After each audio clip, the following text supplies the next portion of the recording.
You're listening to Heroes Untapped, a Heroes of the Storm podcast tailored towards the Australian and the New Zealand HOTS community.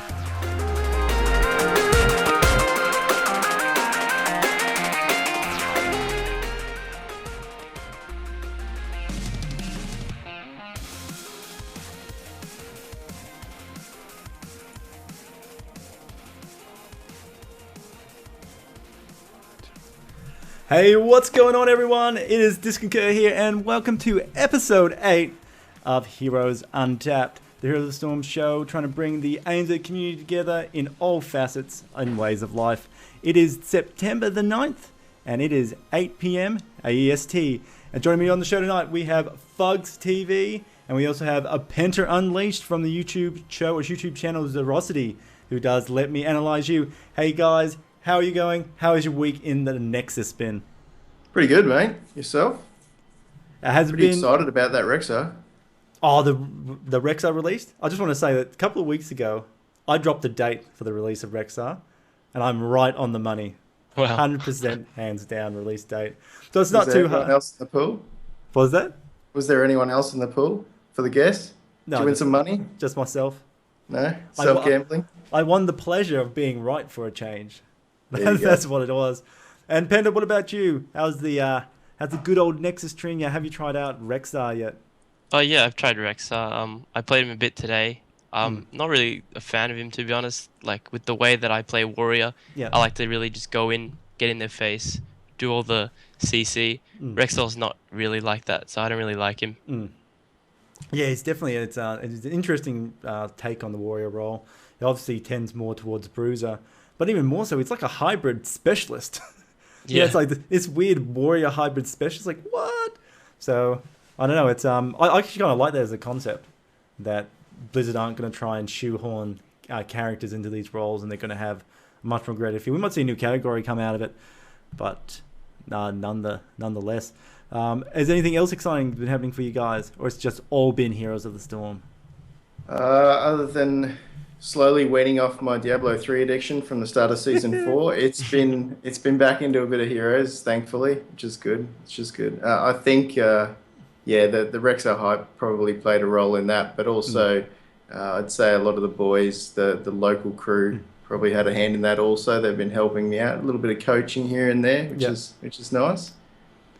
Yeah, that's actually a cool thing that's came up. I have to be honest, when I first saw the coaching element come on to onto the forums, I did think that there may have been a bit of trolling going on, but it's been pretty interesting. I like it. I think it's cool. I think we need more of that stuff going on. Yeah, it's a good way to harbour a bit of community spirit. Just stepping outside of the realm of being super competitive all the time and taking some time to show some noobs how to play a little bit better, make them feel good about themselves.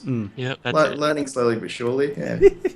Well, I mean, I think even veteran players, there's a lot of things that experienced players can still learn from a bit of coaching. Just timings on characters or positioning. We all have something to learn. So we're going to talk about that a little bit later tonight. So a lot of cool stuff happening in the scene. So let's get right into it. This week on the news of the Nexus. That's right, another title change for my segments, but getting it on. So as of this morning, so I didn't realize that the next content update or major update was going to be today or yesterday evening. But have you guys seen the new reporting options and silence penalty? That absolutely. Oh, how Huge good fan. is it? It's good. Yeah, it's definitely good. What a better way to stop toxic people than just making them shut the hell up. Yeah, ignorance is bliss, mate. I can't really shout out props to them more than what I already will, but geez, Blizzard, you've done well with this one. And this doubling factor as well. It's like apparently it just keeps going. That's it. So we'll just get into it. So the people who are watching aren't quite 100% sure. So this morning in the ANZ region, we saw the next major content update come out for Heroes of the Storm. And in this, they introduced their new reporting system. They've just fixed up the categories, right? You can now report players for abusive chat, intentionally feeding, being AFK and not participating in the fight, cheating, botting, hacking, inappropriate name, and spam. So they're pretty good categories, right? I was missing the appropriate categories when I was reporting people before. That's kind of cool. It's nice. But the amazing thing is this 24-hour stacking silence penalty. So if you're found to be falling into one of these categories, and it's all investigation, right? So Blizzard are going to look into the matter. You just don't get instantly silenced. But what's going on here? So you're not going to get instantly silenced for it, but they put in a 24-hour ban on it. So if you're caught, you can't talk for 24 hours. You're locked out of the game for 24. Sorry, not locked out. Conversation-wise, you're locked out of the game for 24 hours. You can't talk in allied chat. You can't talk in hero draft lobbies. Can't chat in the general chat, the custom chat, and you can't send whispers to non-friends. Now, but if you're caught repeatedly, the stacks get higher. So you could be locked out for 24 hours, then 48, then what did it go 72? Also, would it double that for you? 96. Yeah. 96. You know, it just gets longer and longer and longer. Eventually, you could be locked out for months in a short space of time from the system.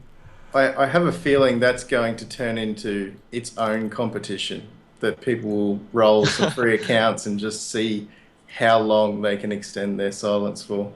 Yeah. Oh, it'd actually be pretty funny in that regards, but I mean, it's not something I'll be aiming for, that's for sure. I like to be able to discuss picks in Hero League. I think that's going to be pretty crippling, especially when that in itself sort of shows that you're not contributing and all of your teammates are going to automatically assume you don't really give two shits about what's about to occur if you're not giving input. However, they probably won't know that the problem is you can't, even though you want to say, I'll take a support, I'll take a tank. You just don't have that ability. So you're already, the black sheep of the group without having intended that. And that's actually a big problem that a lot of people, a little bit of a problem someone's brought up with this system, or a few people have, is that, well, how do you communicate your choices in Hero League? And you just don't. I mean, you don't get that choice. Is it going to be detrimental? I don't think it will be at all. But even in-game, in-game people said, well, allied chat, how do you talk to your allies? Again, not a problem, because you have the ping system. So you can still communicate with your allies in the game. It's just that Heroes Lobby is a bit concerning, sometimes. But hey, to be honest, I'd rather a player not be able to say, I want to be the tank, as opposed to his toxicity just being allowed to run rampant all over the place. Yeah, I think it's going to lead to a better game. I have more games with good people than bad. And this is just going to further enhance the experience. I think it's great. It's props to Blizzard. Props to Blizzard. And also, like the other thing they said, that if you just report people too often, they're going to start investigating you and see why you're reporting people too often, and you might get a silence ban if it turns out you're just unjustified. That's fair. I mean, you can't put a system like that in and expect everyone to do it in an honest format, especially when there are people going in a group or a team and they'll just gang up on people. It happens in other games like WoW. People vote kick party members and they get kicked out before they can get their loot from bosses and all sorts of stuff. So you'd expect something similar to occur in Heroes if it's a bunch of mates and something as simple as they don't like the person's name or something. They go silly and just start doing stuff like that. So I think that transparency and accountability is pretty important to have for sure. Yep. All right. Yeah, no, I like it. I think it's great. And let's hope they advance on it, improve on it, and just get better. All right. So moving on. So that is, I think, great props, Blizzard. Let's do it more often. All right. So more interesting and controversial changes. Also, again, party sizes for Hero League have been reduced even further. However, going from the 4-man queue, they've actually now been pulled down right to solo queue and duo queue. Blizzard apparently have looked over the data and they've decided that the amount of people playing in these 4 to 3 queues just isn't enough to warrant the 3 to 4 man experience in Hero League.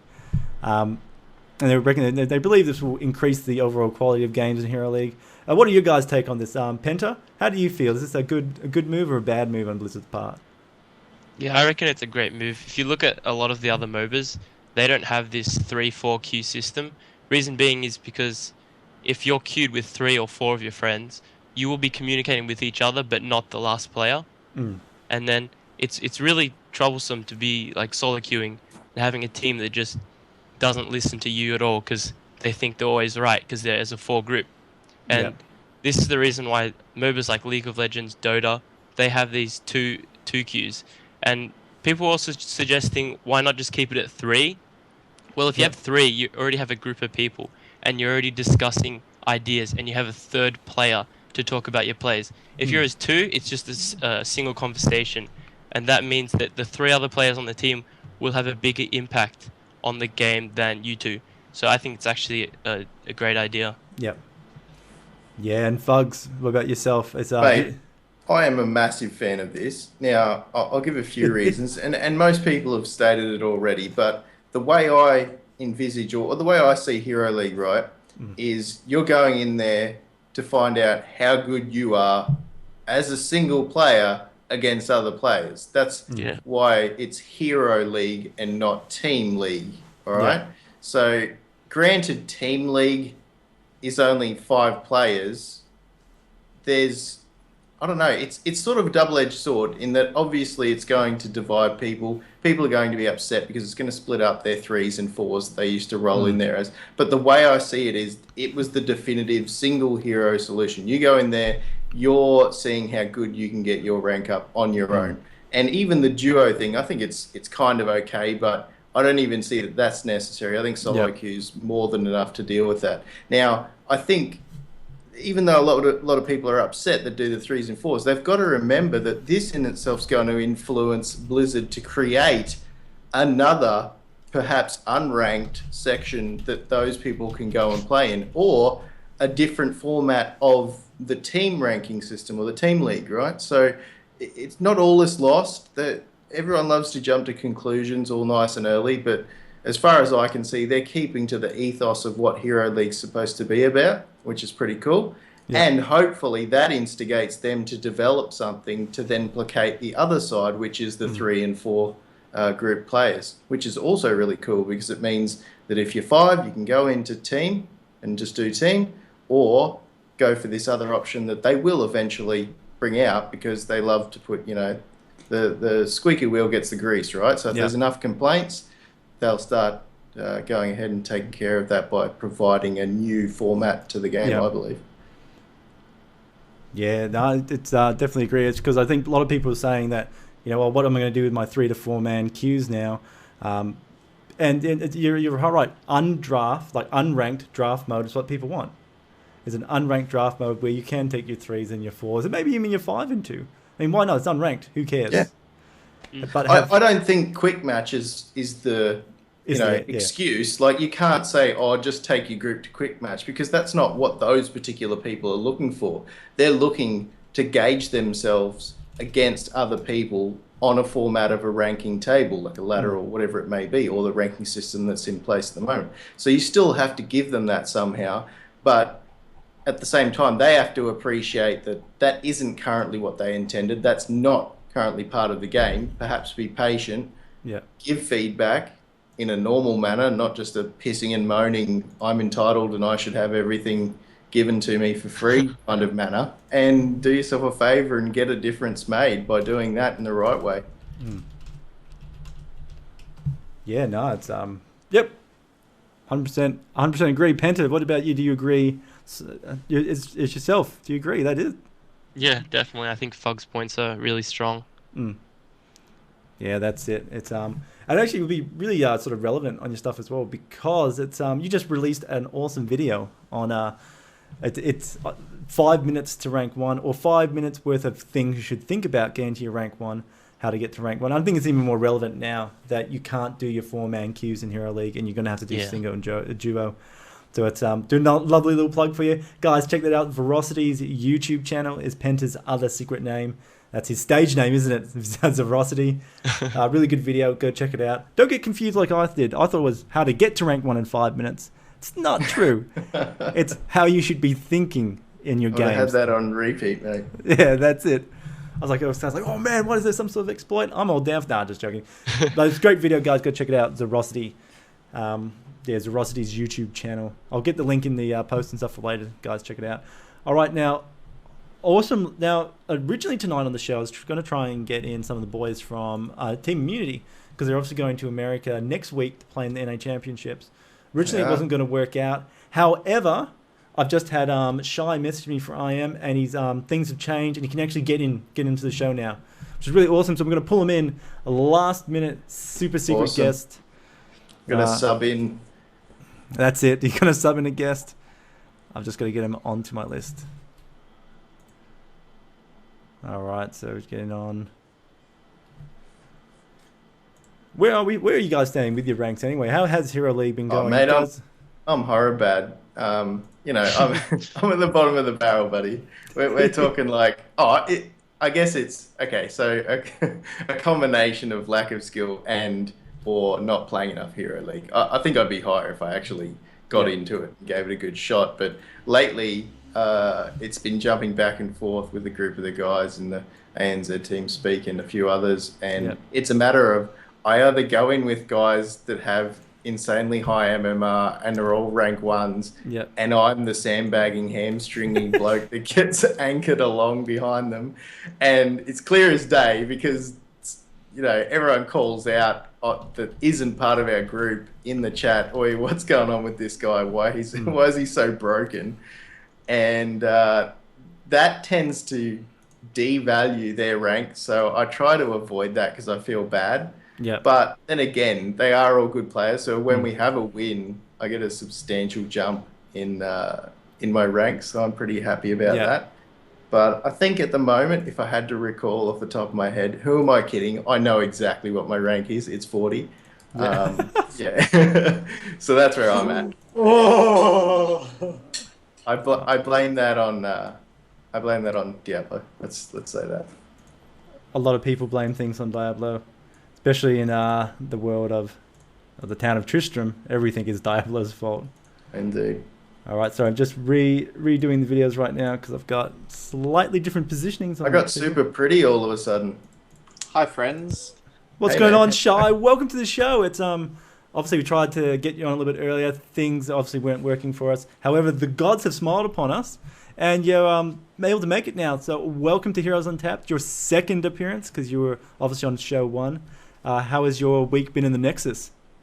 I haven't really been playing because I've got a full-time job now, but I've been playing a lot today, and Rexar seems pretty good. You enjoying the old Rexar? It's I was about to say, how do you think he's going to really fall into the game like?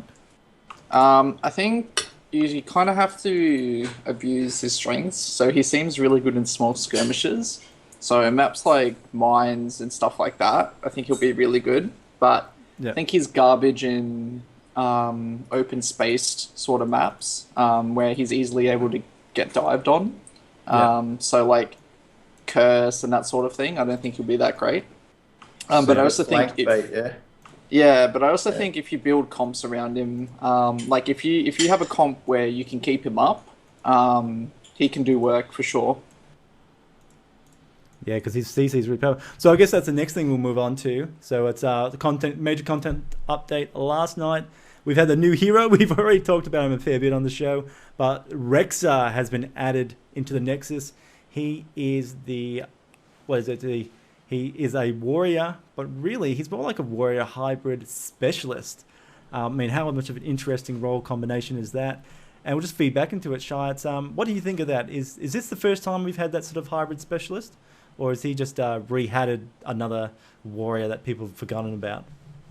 I think he's still, like, I don't know, because he's actually quite squishy himself, and it's his bear that's quite tanky. But he definitely is a warrior. I don't think he's a specialist. But I don't know. It's too early to say if he's going to be super, super good or super, super bad, because it's just the first day of release. But I definitely rate him as a warrior. I don't think he's a specialist. Yep. You won't Especially, because his bear's definitely... Yeah, his bear's like a tank, and then he's like semi-tanky. So, he's definitely not a specialist. All right, too easy. Just I know that phrase is being thrown around a little bit today by some people, and it's always good to get the expert's opinion on the heroes. And so, Fugs, what about yourself? As obviously, I think you did get to play him a little bit. Yeah, definitely jump right on that bandwagon with everyone else, mate. Look, took me a couple of goes to sort of get the hang of him and just Yep. how he interacts with Misha, and mainly because, and this has been mentioned a lot since the release as well of Rexar, the AI is a little bit funny on Misha. You know, the leashing. I guess once you get into the groove of understanding how far you've got with the leash on Misha, you can use the charge to a little bit more effect. I really love the boars, how that pulls Old Nova and Zeratul up. That's a lot of fun because as much as I love playing those characters, or those heroes rather, they really piss me off when they take me out. So it's good to be able to stick the little piglets on them. Yeah. Look, as far as the tankiness or the warrior aspect's concerned, I can see why they've gone down that road and called it a warrior. But I think that's just something people need to wrap their head around and get used to. I think they're going to have a lot of variety in the types of classes that they call these newer heroes, because the same thing happens with support, right? There's a bunch of off supports or semi supports which are not purely healers, not purely damage dealers. You're not really sure where they sit, and I think that's a bit of an evolution of where they're going with warriors now. The ranged warrior class, if you like, will probably become more prevalent the more they whack in there. All right, awesome. And Penta, last thought, first ideas or thoughts on Rex. So we won't talk too much about his actual abilities or anything tonight, because we got to see a week from now. People might go, it turns out it's actually pretty bad.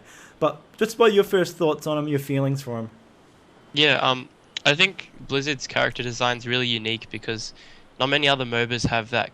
For example, Abathur, not many other MOBAs have that kind of sit-in base symbiote teammate and sort of help them into battle. And this is like another example of this with Rexar coming out. You have to really abuse your Misha and like take advantage of him.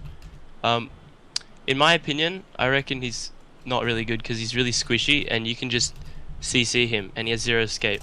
And the only way you can really stop that is getting a good stun off with your Misha, and that cooldown is about 12 seconds. So if you miss that, or if that whiffs, then you're pretty much done for.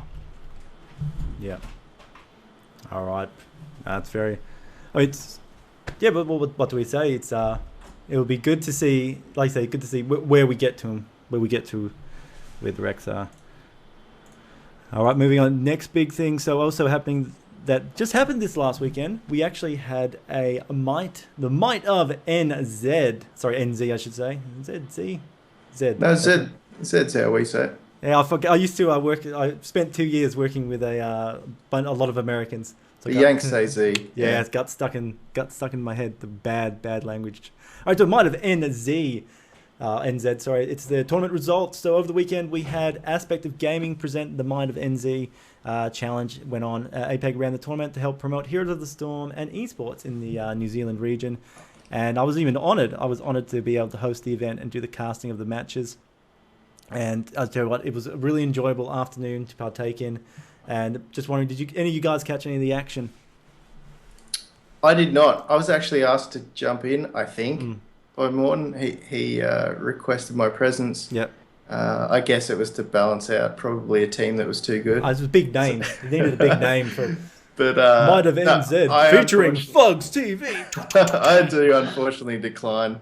Was unavailable, and it was a bit of a shame because I did want to get in and watch a bit of that. It's good to see some supported events, and I'd like to sort of watch more of those. And the more sponsors we can get, obviously, the more prevalent those will be, or the more those will occur. So I'm looking forward to seeing a lot more of those. Not that our tourneys that we put on and whatnot aren't fun, and not not sort of discounting X5 and Happy's that he gets in there and does. So, but it's just good to see that people are noticing and saying, hey, there is a community here. Let's support them and go for it and see what we can come up with entertainment wise. That's it. What about you, Shai? What's your take on this?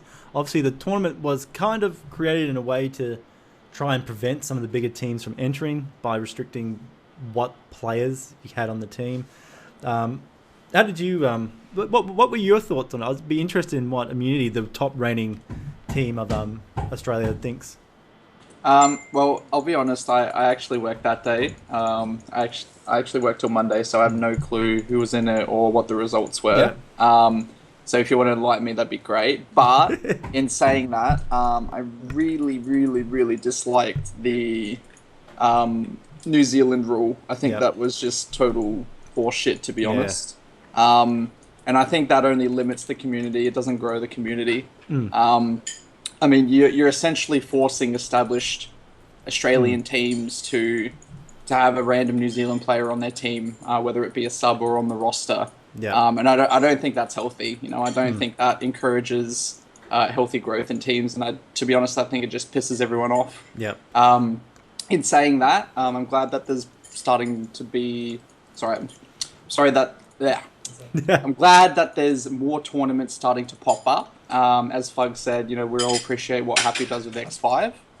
But I guess at the end of the day, the more tournaments, the better, because it really helps grow the community, gets more players involved, and sponsors take a bigger interest. Yeah, exactly. 100% agree. It was a weird ruling, and APOC had reasons for it, right? And I think it was very controversial. However, I mean, it's good to see, right? It's hands down. It's good to see more stuff in the ANZ region. It's just good to see more things. Sorry to cut you off, but yeah, go ahead.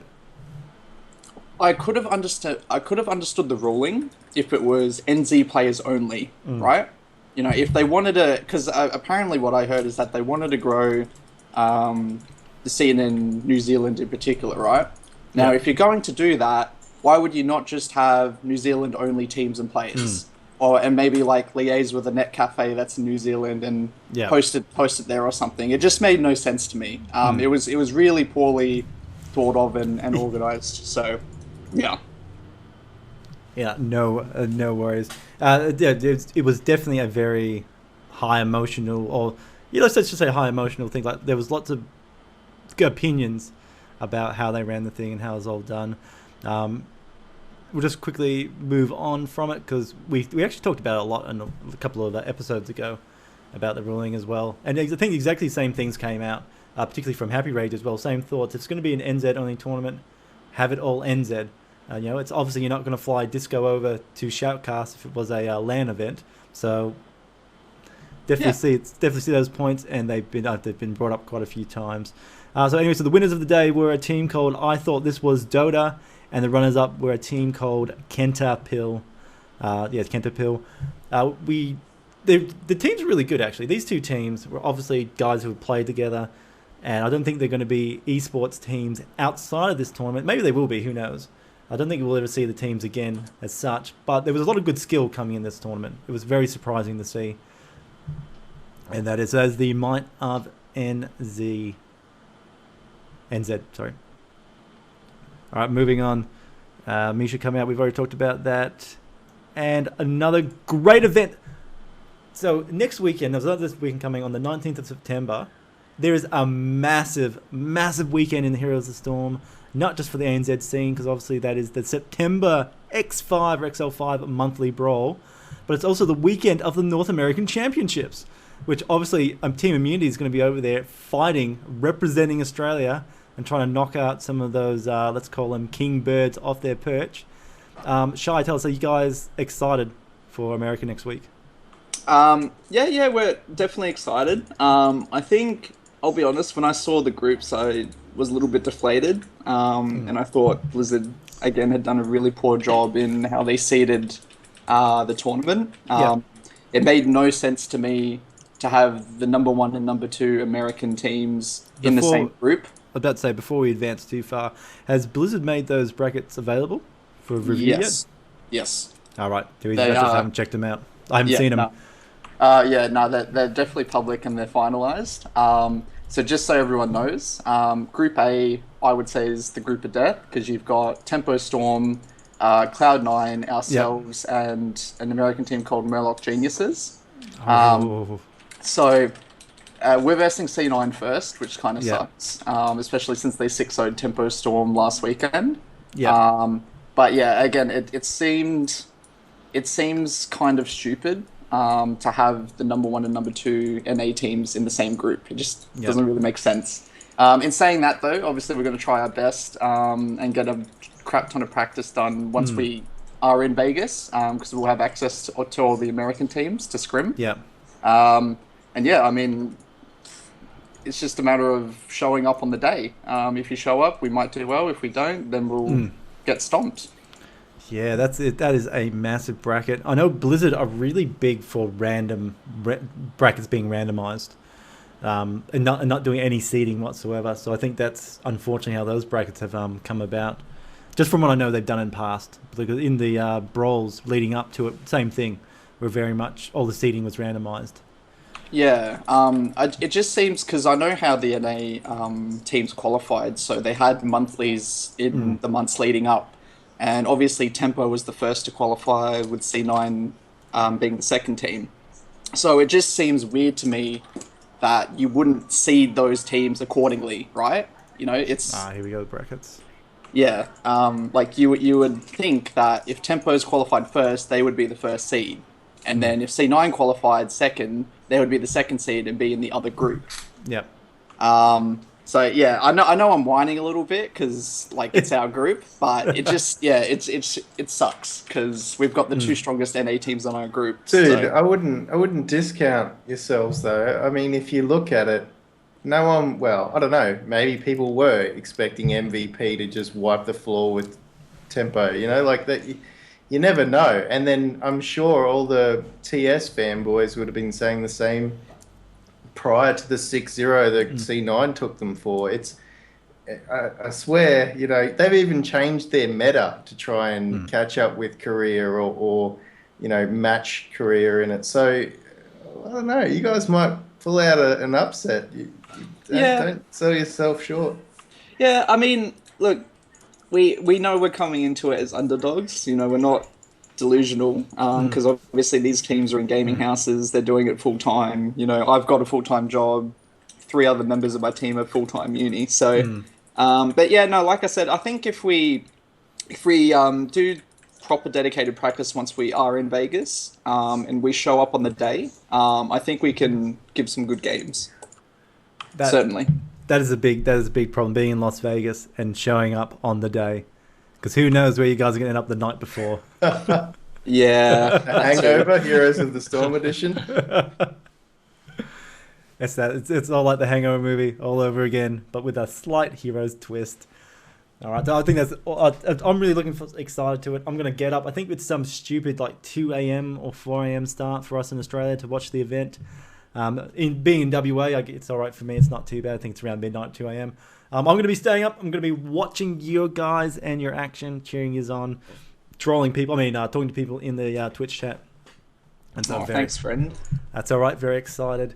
And then the next week on the podcast, I'll be talking about how bad you guys were and how you could have done better. But take it with a grain of salt from the rank 40 in Hero League.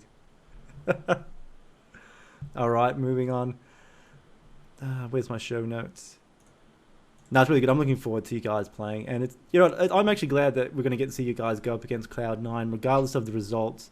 The fact is, you're going to get to go up against some of the best, one of the best teams in the world, and if you beat them, God, how good is that going to be for you guys?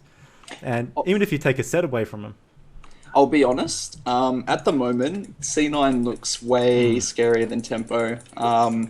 We were discussing Tempo sort of on an individual standpoint, and Zuna seems really inconsistent, and there was another player, I can't remember, who just didn't seem like he was on point. Yeah. And I think C9 is definitely a lot scarier than what Tempo is at the moment, because Tempo seems to just be tilting from their loss to MVP Black.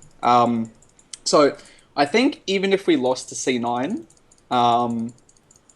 I think we'd still have a decent chance to get out of the group. Because Murloc Geniuses, I don't know how good they are. But I think, if we were to verse them, very good chance to beat them. And then if Tempo isn't on their game, I think we could take them out as well. Because apparently they have a really average early game. So if we just be really aggressive in the early game and get an advantage, I think we could take it.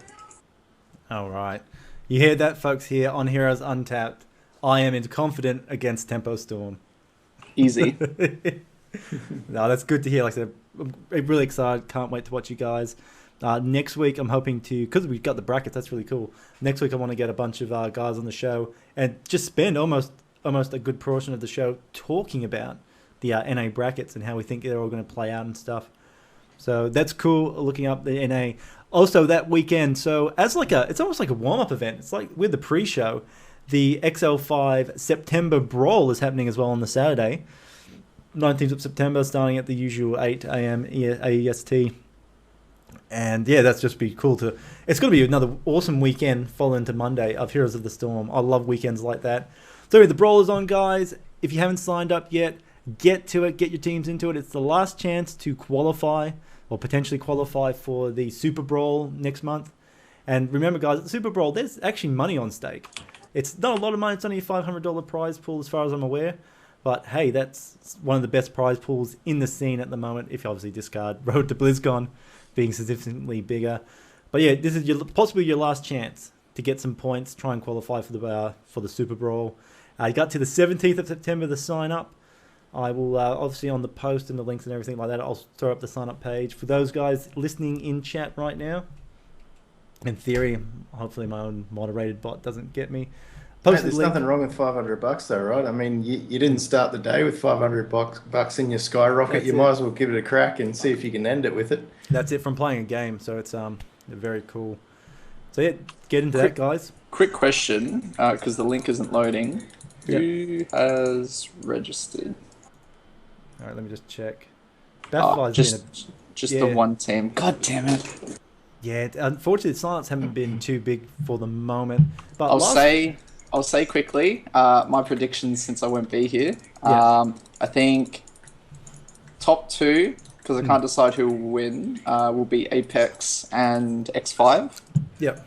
And after that, I'm not sure. Yeah, so we'll have to see who actually enters the tournament. Yeah, but definitely, yeah. If I think Apex, they're slowly... Yeah, I think Apex is a team that slowly improves. Like, they gradually get better and better, whereas I am an X5, we sort of just came out of nowhere and we're suddenly good. But, yeah, I think at the end of the day, it'll come down to if Apex choke or not again on the day, because they seem to do that in tournaments. Because, like, they'll do quite well in scrims, like everyone knows that, and then tournament days, they just... don't perform. So I think if they can get over that, they can start bringing in some good results. No, we have seen a few tournaments now where XL5 have just the pressure gets to. I mean, the road to BlizzCon was one of the biggest games where I saw that pressure really, really fall to him in the last game. Obviously, there was fatigue, right? People talk about the fatigue, but just some potential silly calls because everyone was fatigued on that day. Oh man, 11 hours of straight playing, like it's nuts. Like I can't even describe how exhausted everyone was. All right, and what about yourself, Unleashed Penta? What do you think? Obviously, we got no brackets. What do you feel on the Brawl? Do you possibly have a team you might be joining in to get into on the action? Yeah, I think the Brawl will be interesting this month because Immunity's not there. Yeah. I also agree with the prediction Apex over X5 or Apex or X5. Sorry. I might be entering with my team. I'm not 100% sure yet. I'll get back to you later on that. And yeah, it'll be interesting to watch. All right. QQ. So casting involved with that? Disco? Are you going to be casting that with Happy or? For the moment, I'm casting. Well, could change any minute. Could be fired. Who knows? But I'm one of the casters, and I'll be hosting and casting the event for the day. But also, actually, thanks for bringing it up. If there is anyone that is interested in getting to the casting scene right now, or has done a bit of casting, is like to continue it on, get a bit more work. I say work, but you're doing it out of love. You're not doing it out of money. There's actually a casting spot open up, a caster spot for this month's X5 Brawl. So get in contact with Happy Rage, tell me you're interested in casting the gig, and and it will be followed on from there. I think I have a small amount of input on who casts with me, but at the end of the day, it's if they say Fugs is casting with you, Michael, that's it. That's who's casting with me. You're in trouble if that happens, pal. If I can cast, anyone can cast. That's the thing to take away from this lesson. That's the one. And finally, the last big thing happening this week is, well, so there's already been talk about weeklies starting up for the Heroes scene, like a weekly league. It's been discussed on the show. Huge forum post went up. Everyone threw in their opinions, ideas. And finally, we've gotten some stuff down. Well, I say us. Happy Rage X5 has some stuff down on paper. It's currently on the forums for review. Go check it out, guys. If you like it, post that you like it and you want to see it happen. If you don't like it, make suggestions and changes. Just don't say it's shit and move on. Actually give some good opinions and discussion. And anyway, I'll give you a quick rundown. So currently they're looking at producing a 2-ladder system, or 2 ladders, or 2 different divisions almost. You have a weekly Swiss tournament, followed by a weekly round robin tournament. And the idea being that the Swiss tournament's more for newer members, new teams getting on the scene, fight people of equal skill level or similar skill level. The round robin ladder, however, is looking at teams randomly. You fight sort of everyone or as many opponents as you possibly can on the ladder, whatever the layout is. But it's random, right? So you might be fighting IM one week, and then the next week you might be fighting Team Space Sharks. So you don't quite know who you'd be fighting up. And yeah, just going off the back of that is looking at MVP stats. So people getting awarded points for how well they play to show individual effort. And then even looking at general stat or statistics generations on players. So we can figure out, turns out that Shy from IM takes 500k more damage than everyone else in the ANZ community. And Wow. It's an interesting stat, because if you play the warrior role, that's what you want to do. You want to take all the damage. It's not good if I play the assassin role, though. Yeah, that's very true, depending on the role you're playing. So just looking very much into stat generation. It would be interesting stuff to see. Just going on. And I think that's it. That's all the news happening at the moment for the ANZ scene and Heroes in Storm in general. Do you guys have anything else you want to add? Anything exciting happening that you'd like to highlight, mention? And even your own work, if you've got own work you put onto YouTube, blogs, or anything like that. Myself, no, not personally. Yeah. Just sort of, if you guys want to hit me up at FugsTV on Twitter, if you've got any questions, I can always get back to you on that. I'm not a wealth of knowledge with the game, but I'll certainly give it my best. I'd like to obviously thank all the people for tuning in and all the possible listeners later on the podcast. And as always, thank you very much for having me on, Disco. I really No, that's appreciate all right. We haven't finished the show just yet. We're getting there. Keep cracking. That's it. It's just checking if there's any other news people have talked about. Because I didn't realize the brackets were out. Do you have a link to those For brackets? America. Yeah, I got the link then just while we were talking. Cool. I was pretending to listen to you guys. Throw it in Skype if you can. We'll have a look. Let's have a discussion. There we go. Throw it down there. So you want to talk about the brackets a little bit. So last piece of information, we'll talk about the NA brackets for next week while we've got Shy on the show. And where's the Skype thing? It's going to change all my overlays around.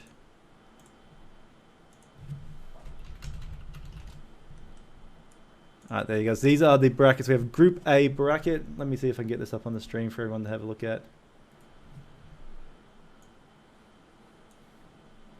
God, I wish I was in Group B.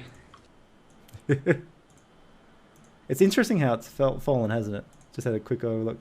Do you know what this is? This is a randomly seeded ANZ tournament. This is the equivalent of, so you've got C9, right? Or complexity, whoever's the strongest in Group B, right? So let's say it's COG. Dude. Yeah. And then you've got just like This is very painful. low tier teams, and then the other side of the bracket, which is Group A, you've just got a stacked bracket. Yeah. Super It's actually stacked. it's so stupid. It's So- actually ridiculous. Murloc Geniuses. What? X? go. Vortex? Some players? No? Oh, you got Relic, Cognitive Gaming, Blaze, OZ, and Complexity Gaming. So what you got? The four. Yeah, I'm just trying to weigh up. I know Murloc Geniuses has some pretty good talent in it, and really it goes anywhere in the vicinity of America-wise anyway. Sort of C9, TS, probably COG, then MG, then Complexity, and then whatever after that. But Yeah, that is some serious stacking of a bracket, all right. You're not wrong. Yeah, all the big NA teams and the and ANZ team in Group A, and Group B. What it's Relics is the SEA team. Terrible with the teams outside the ANZ region at the moment. Brave OZ, is that the Latin American team? I believe it is. Yeah, Yes. and Cognate Gaming obviously is that's another American team. And is Cognate Gaming the European team? I can't remember. No, they're the Cog American. isn't. No, They're they're American. the US for sure. Brave Ozone's a Brazilian team. Oh, Brazilian. Yeah. Well, that's Yeah. sort of down that direction, isn't it? Yeah, cognitive. They're Another now American. led by Glarong, which is an ex-TS member, an Yeah. ex-Tepo Store member. So there's some nice bad blood there. Oh, Bit of drama okay. llamas going on Twitter from time to time, which is nice to watch. Did they explain which? Okay, which so here we go. I just looked at MG's lineup. They are probably third or fourth in America, quite Yeah, yeah. easily. They've got some I didn't really good players. I didn't realize they had Corthan Lark, Mad Timmy, Equinox, Fury. Like these guys are really good players. Because they used to be, I don't know, I can't even remember if it was like, They used to be Zeveron. yeah, Zevron, there you go. So Yeah, there was they the were big good. breakup of all of those guys. So, C9 Vortex, like C9 just turned into C9 because they no longer needed the Maelstrom tag because Vortex dropped from the roster from Cloud9.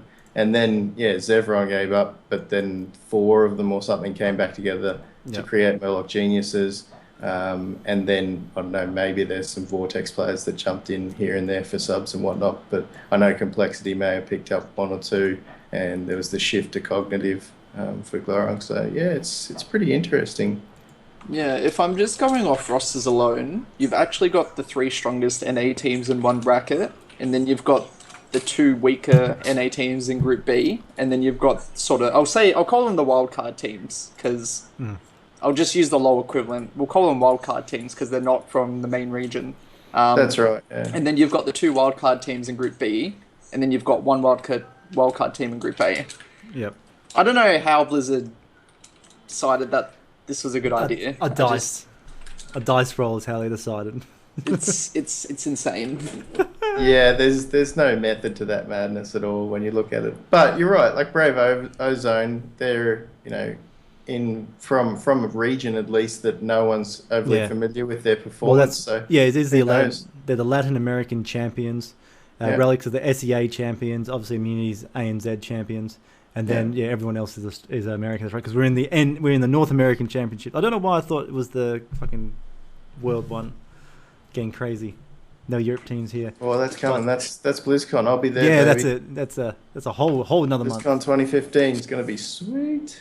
No, I think you're right. I mean, that's going to be such a hard bracket. I mean, that Group A bracket is going to be the bracket to watch. I'm interested to see how Relic does. Obviously, as our SEA cousins, just a stone throw away over the water. I think And- if we're gonna tip Group B, I think COG will be first for sure. Yeah. And then I think it'll be a battle between Complexity and Relics. Yeah. Complexity seems really inconsistent. Like sometimes they can rival Tempo and Cloud9, and then other times they just get stomped. Like it's not even close.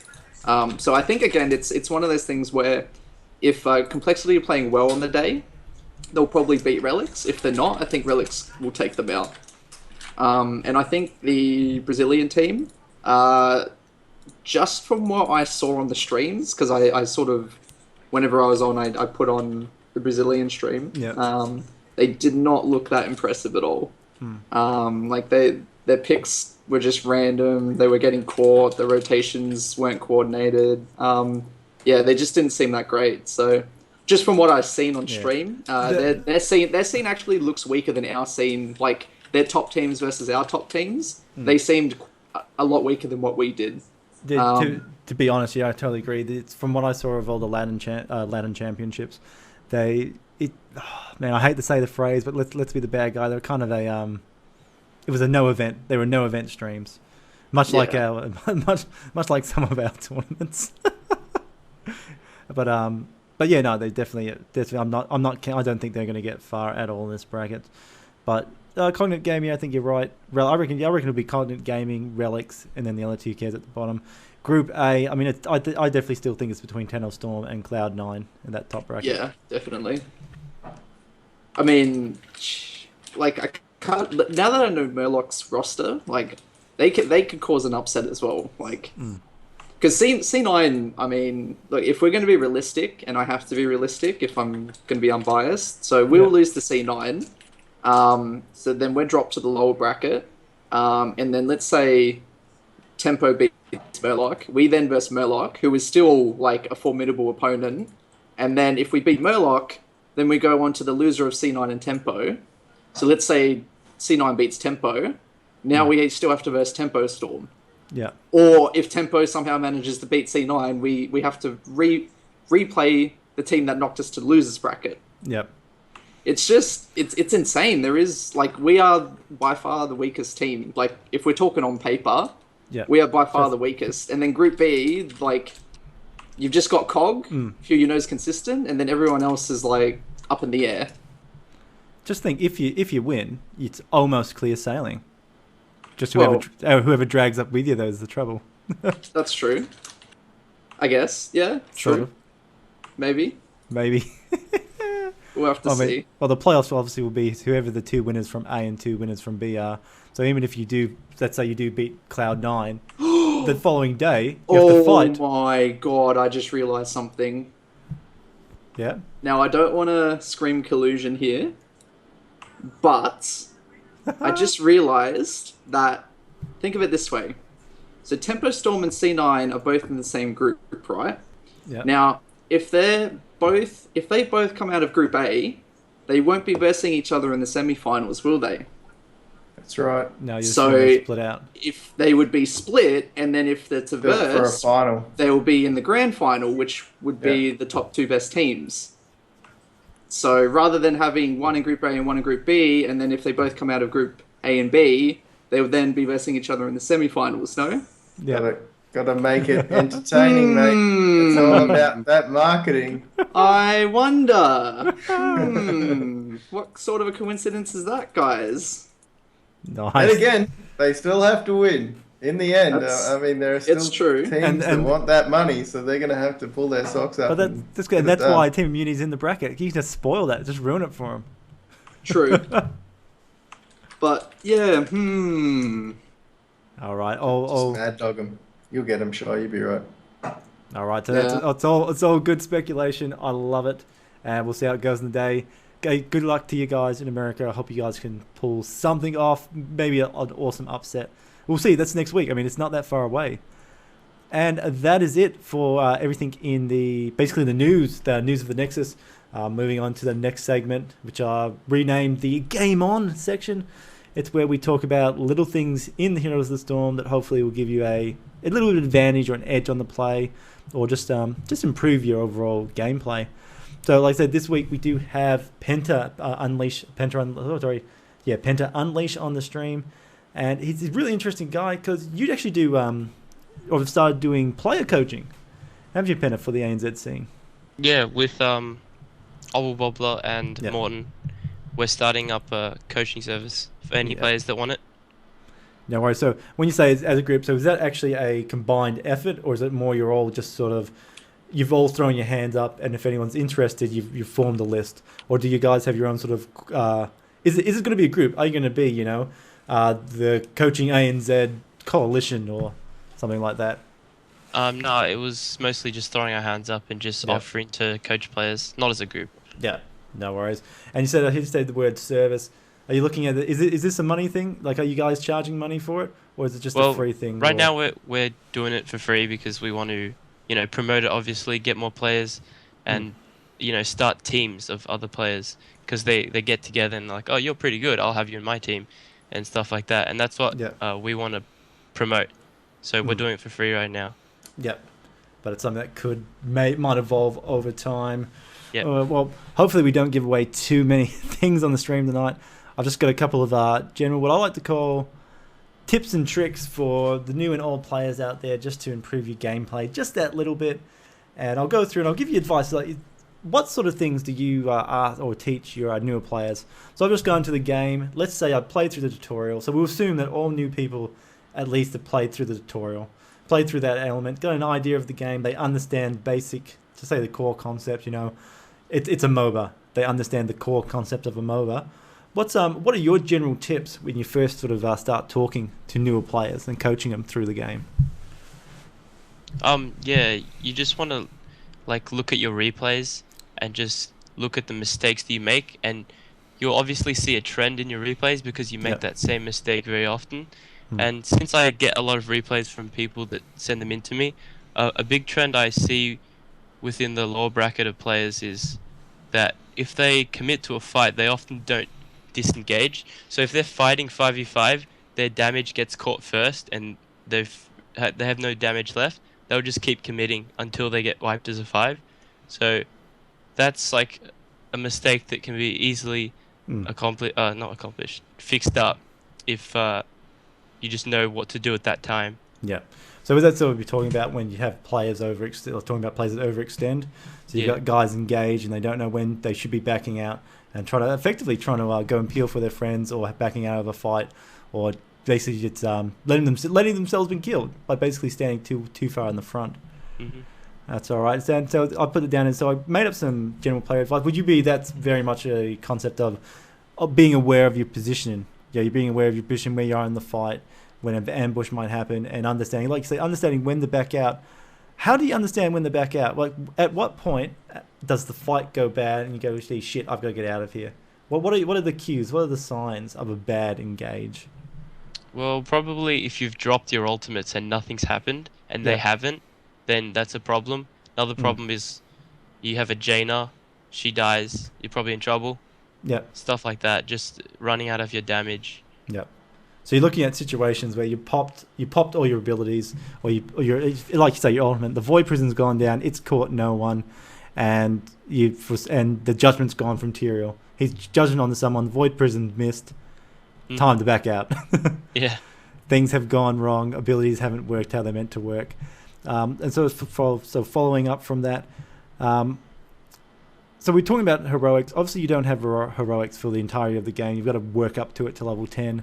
How do you explain to people, talk to people about that concept of laning? Like when the game starts, what do you tell people about the lane? Do you lane until your team reaches level 10? What are the essence or the finesse points about that?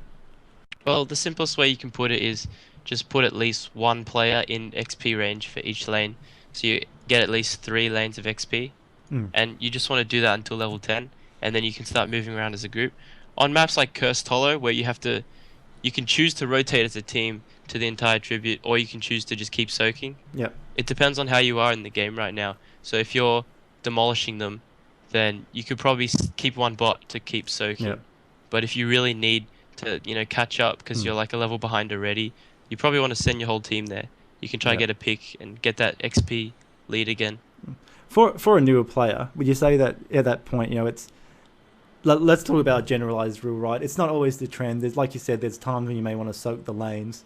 But if you look at an objective-based map like Cursed Hollow, right, the tribute spawns, you've got to rotate down to it. Would you be telling newer players, prioritize objectives? Don't try and be fancy. Don't leave Nazebo down in lane number, in the top lane or bottom lane. Just all get to that tribute, team fight. Because you're a new player, right? We're talking about new general players. That's recording. Sorry. It just had a quick drop, I think. Yeah, it's back now, though. Yeah. All right, so for newer players, generalized, prioritize objectives above sort of everything else. Like advanced plays, yes, there are advanced plays. You see people on the stream doing really awesome stuff. You see, you've got the I can't think of any specialist players right now off the top of my head. You've got some of the big team specialists leaving someone in the bottom lane during Cursed Hole to soak. Cool idea. New players, is that sort of thing you're telling them? Get those objectives. You can figure out all that fancy stuff later. Right now, try and get those objectives and wins. You think that's a good advice for new players? Yeah, that could be the easiest way to put it. You could just say everyone get to the objective when it's up. Yeah. All right. What about you, Fugs? What sort of advice would you sort of give newer players in that regards? Definitely take everything on board. Like, leave your ego at the door. there's always going to be someone better than you, okay? Mm. Even when you think you're the best player, or even by statistics you seem to be the best player, there's always going to be a little trick up someone's sleeve that they'll show you.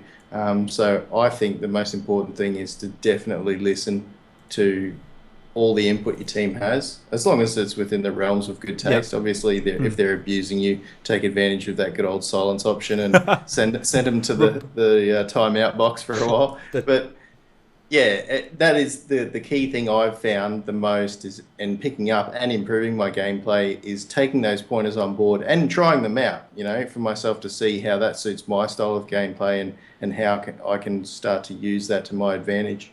Yeah. And Shach, another thing I think it'd be good to bring up for newer players as well, and this is something that I would assume Immunity's doing, like all the top teams are doing, and I suggest, is it good for people or newer players to start keeping track of both teams' experience levels? I mean, it's very easy to see where they're at, but as your advice, are you constantly guys doing this? If you're not level 10 but your opponent is, you're not trying to team fight, are you? Yeah, no. Potentially. Yeah. I mean, obviously, it depends how far away you are from 10 compared to them. Yeah. But if you're like a huge way away, you never want to commit to a fight. Yeah. I mean, I guess we look at it from a general rule. If you're a new player and you're trying to give them a sentence of information, we say like... Yeah, it would be, they're level 10, you're level 9, don't fight. Yeah. Yeah, Quite simply. You guys... Can I ask, if like, we're talking new players, are we talking, like, how new are we talking in regards to coaching? Like, are we talking players who have literally just started the game, or we're talking, like, they played a couple hundred games and they're just starting out in Hero League, or what's, like, the range here? Yeah, the starting out, playing about 200 games, getting into Hero League, starting to get competitive, look at different players. Okay. Oh, cool. All right. Well, if that's the case, I would say, in regards to the experience thing, what I do quite often, I get really frustrated when our team's behind in experience when there's no reason to be.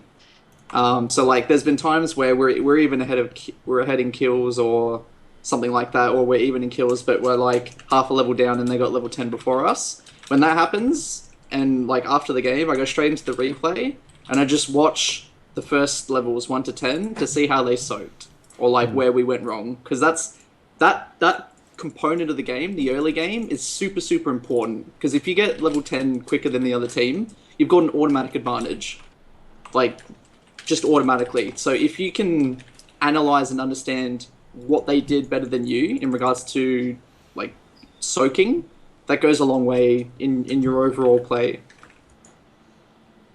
Yeah. Yeah, totally agree. I think that's what you said earlier as well. Penta, you're talking about watch your replays, see what happened, see what the other team did. That's how you're going to learn. You're going to learn from your mistakes, and you're going to repeat those same mistakes 300 times probably until you really start to learn from them. That's just looking at other things. I really like. Go ahead. I really like how you guys pointed out that definition, or that line that you cross as a new player, because I can totally relate to that now that I've played the game more. There's the green thumb, like fresh at it, doesn't know what they're doing, like maybe you have played MOBAs, maybe never played MOBAs, and then you get to a stage where you're comfortable to jump into Hero League and whatnot, but when you jump in there, you want to feel as though everyone else there expects you to know these little nuances and the basis of those things, like having that foundation that someone's not going to go, what are you doing? And you not actually knowing that you're doing something wrong. And there's that transition point that I think is important for people to understand, that there is a point where you sort of go, okay, now I actually have confidence in knowing the minimum requirements to not seem like I shouldn't be here playing in Hero League. There's no manual for this game. I mean, I think that's what a lot of people have to realize. There's no manual for this. There are things in this game that I personally are still learning every day.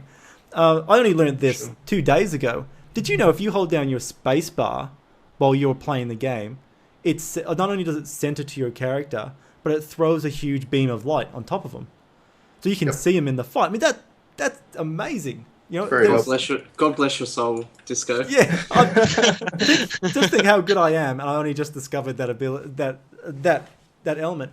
But that's the thing. There's no manual for this shit. You know, there's nothing that says, Okay, new player number 1. Press spacebar to see where the, excuse my language, where the fuck you are in a fight. Yep. Yeah, like you can hotkey Mm. areas on the map, Yep. you know, to keep your merc timers under control if you want to Yeah. watch them and see when they're about to pop. There's all sorts of little tricks Mm. that you really, like you said, there's nothing to tell you that other than personal research or Yep. being told by friends. But Mm. when you do find them out, it really gives you the tools to play a lot better than what you had in the Yep. previous game. It's Yeah, quite you good. just come up so much better, and that's why I wanted to bring this stuff to light. So I was just talking about hotkeys. So we assume a lot of people know this stuff, but just in case, some really good hotkeys, guys. V is the retreat signal. You click V, it tells people to retreat. You click V and point your cursor somewhere on the screen, it tells people to retreat to that location. That's the master key. Let's face it. What do you do most of the time in this game? You back the fuck out of a fight. Truth. So V for retreating. G to just send pings. G will send a ping out to a location where your cursor is, pointed on the mini map, does the mini map. And so, looking from a general perspective, what's some other things you guys think would be good for those sort of transitional players? We call them new players. Let's say transitional players going to Hero League. Learn how to play DPS efficiently. If Yep. you can play like 3 DPSs, so let's say KT Jaina Vala or KT Jaina Zeratul at quite a high level, then you're going to climb the ranks really, really quickly by yourself. Yeah. Because playing support and playing tank, you just can't carry. If you're on those roles and you're trying to like climb the ranks, you're going to find it 10 times harder. You need to be proficient with DPS and carry the games yourself. So basically, play a lot of games as those 3 assassins. For sure. And I guess this goes back to the replay thing as well. You and what's his name?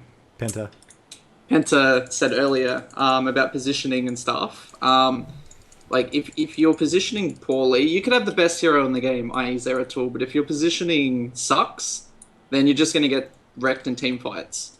So I think like the 2 biggest things, if you wanted to climb and improve in Hero League, is learn 3 DPSs and learn proper positioning. And that comes with experience, so just spamming games and watching your replays and saying, okay, I went full retard here, I should have been in that spot, I could have done this differently. If you do that and like you're serious about improving, you'll find, within 1 to 2 weeks, your play will dramatically improve. If you had to put that into a sentence, Shy, as in the positioning, just to elaborate on that, how would you do that best? Like, would you just say it's a matter of situational awareness? Or, always make sure you've got an escape route? Or, like, what? It's so hard to I don't want to put you condense up. that. Yeah, no. I don't want to put the pressure on, mate. But No, it's just... I don't know how I would condense that into a sentence, because it's... I guess the thing is, Always I would say, to improve your chances of winning, you need good positioning. That comes with experience. So the more games you play, the better you get. yeah, okay. And basically, because it is so contextual, it really depends on your situation at the time. There is no be-all and end-all answer for positioning, right? It's like sometimes you will want to be able to have an escape.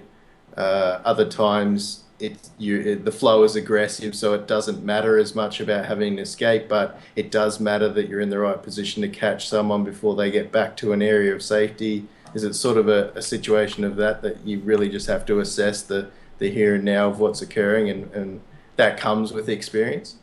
Exactly. So you're right. Every situation is different, even if it's a similar situation, and you need to be able to assess the situation and go, okay, so this is what's happening, and this is what I need to do to maximize our chances of winning X situation.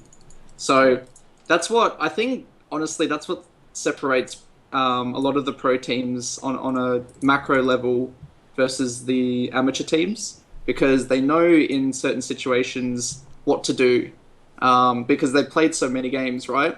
I mean, you compare a player who's played 1,500 to 2,000 games versus a player who's played 300 to 500 games, right?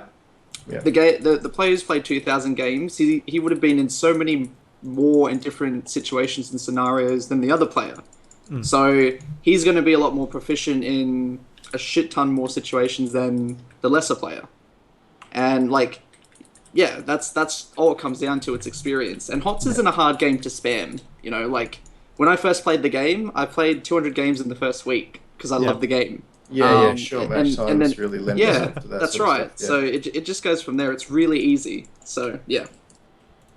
All right. That great, man. That's a great conversation. It's I was just thinking about that when you actually asked Shy, how can you summarize it in one sentence? Think, man, how would you summarize that? And I think I got the line. It's always have an escape plan. You could say, be in a spot to do damage, but not take damage. That's also a good one. Yep. Yeah. All right. I can see a YouTube Penta. I can see a YouTube video coming out of this. Top 10 tips for Heroes of the Storm. All right. So I mean, I think that was a little bit of good conversation. Really good things to note to our players. Just some simple tricks, things to pay attention to. If you want to play good, watch those replays. Don't fight team your level 10. Prioritize map objectives. Was it bad? I think that just really goes toward revealing the complexity of the game, though, doesn't it? When you think about it, you can play your one character, but then you have to know how that one character interacts with every other character in the game or hero in the game, and or then the multiple combinations of those with a pair, 3, 4, and then a full team. So yeah, it's pretty cool. And even looking at the maps, I mean, maps dictate what your composition or how heroes play, what talent builds you take. So we're not even looking at maps tonight, and that's a huge piece in its own right. Just wanted to throw out some other things just to finish off the show. We talked about basic things you can do to improve yourself in Hero League. Just wanted to look at maybe some of the more advanced ones for like the players who they've transitioned into Hero League. They're pretty good, but they're sitting around the rank 20 and they sort of can't progress on from there, or maybe even the rank 10. You know, they're trying to break it into the next level. What are we going at? You know, and I think one of the biggest ones I have to say at this level, you've got to start communicating with your teammates. You're playing games with people. If you're not on TeamSpeak, because you're obviously not stacking because you can't do that anymore. I mean, people are going to get much clever with that ping system, or from the word go, they're going to have to be talking, typing stuff out. It's how do you see that transitioning for the best players? Like, is that the difference between rank 20 and rank 1? Is a lot of team communication, or at least adds to it? Or what are your tips and ideas? I find if you're solo queuing and you really you want to get to rank 1, at that level, I found at rank 10, like just watching rank 10 players, generally like they're pretty knowledgeable when it comes to the good heroes, how to play maps, positioning, that sort of thing.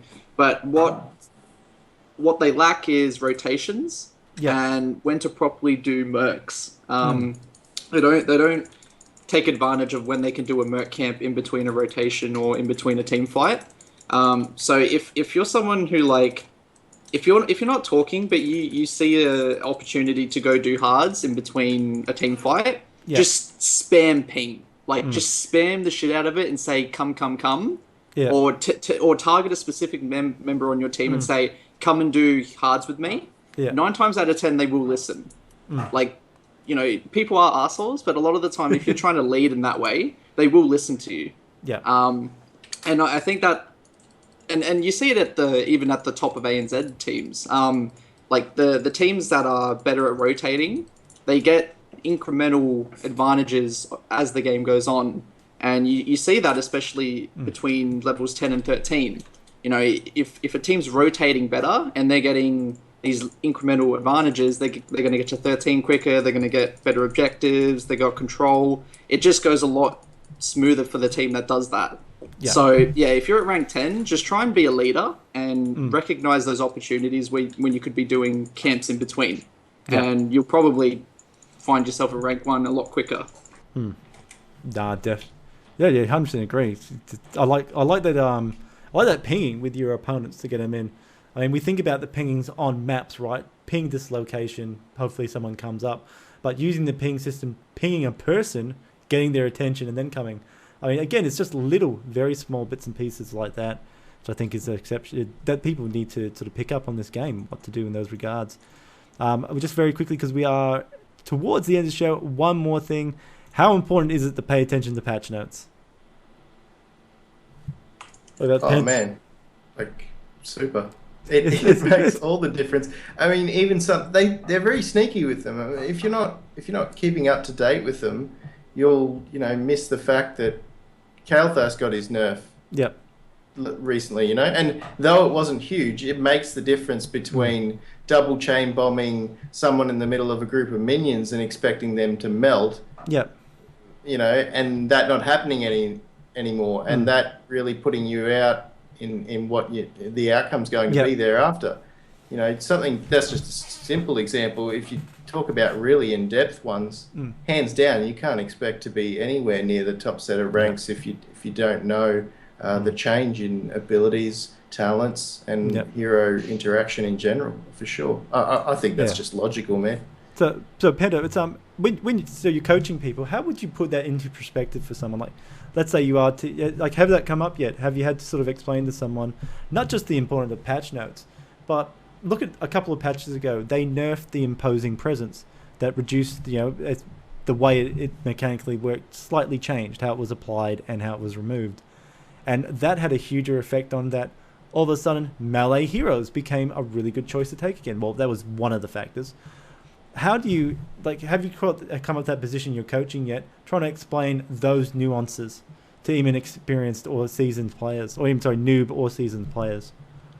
Right now, I've never experienced having to teach someone about patch notes, but I do understand that if you're going to play the game with the same mindset, but not realize that the game has changed because of the patch notes, then you're going to make a mistake along the way. But once you make that mistake, you'll be able to learn, and you'll be like, how come that happened? And you check the patch notes, and you'll be like, oh, right, Kale's W doesn't apply to the whole minion wave anymore, so I can't one-shot the wave. And then you'll learn that. So eventually they'll be like, oh, I'm going to read the patch notes later on, so I know what's changed, what I should and shouldn't do, and whether or not I can bring out something different. Yep. All right, cool. Well, that's it, guys. Unfortunately, it's thank you very much for your advice and tips. I think it's I feel the NZ community is really developing really well at the moment, and just little things like this can just go a long way to improve everyone's gameplay. And it's funny enough, there's lots of resources out there to learn this sort of stuff, but at the same time, there's not a lot that give you real good direct advice. It's it's getting better, but it's not quite out there yet. So we'll take it away. So thanks very much, Shy, for effectively stream bombing us that night. It's great having you on the show. It's our very last second thing, but it was good. You're a great guest. Tell us, if people interested in getting into contact with you, wishing you congratulations for the NA Championships in next week, where can they find you?